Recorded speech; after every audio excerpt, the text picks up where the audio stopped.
อลีบ่เกี่ยวนะ อลีบ่ อะไร อยากได้คนทางใดฮะ คนทางใดก็ได้ อย่างทางใดก็ได้ คนไทยก็ได้ พร้อมแล้วบ่ถามอลี พ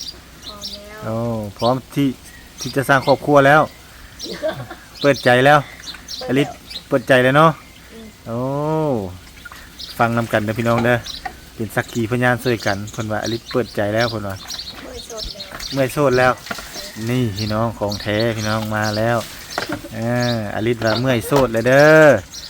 เปิดใจแล้วเปิดใจให้นุ่มไทยก็ได้นุ่มลาวก็ได้เนาะขอเพียงแต่ฮักจริงแม่นบ่พี่น้องอลิเปิดใจเพื่อนุ่มๆอยากมาจีบจีบได้สเปคมีบ่สเปคสเปกก่อน อ่า สเปกแบบใดก็ได้นะ สเปคไปไหนก็ได้ ข้าวบุกเกี่ยว ถ้าบุเกี่ยวเอาแล้วพี่น้องเอ้ยมีลุ้นแล้วมีลุ้นแล้วอายุประ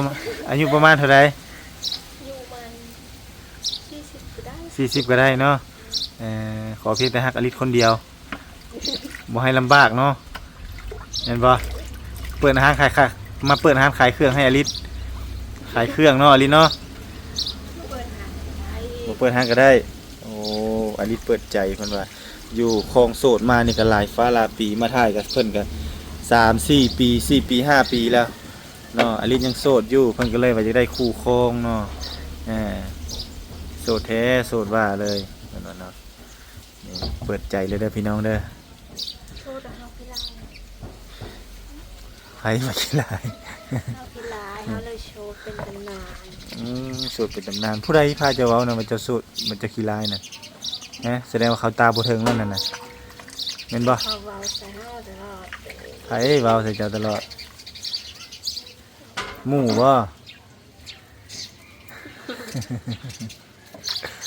ลิศเพิ่นบ่ต้องไปซ่าคำคนดอกอลิศเอ้ยเจ้างามเจ้ามีเสน่ห์นี่เนาะบ่จะเป็นต้องมีผัวก็ได้แม่นบ่ อยากได้คือกันเนาะไปจะมีคือกันเพิ่นว่า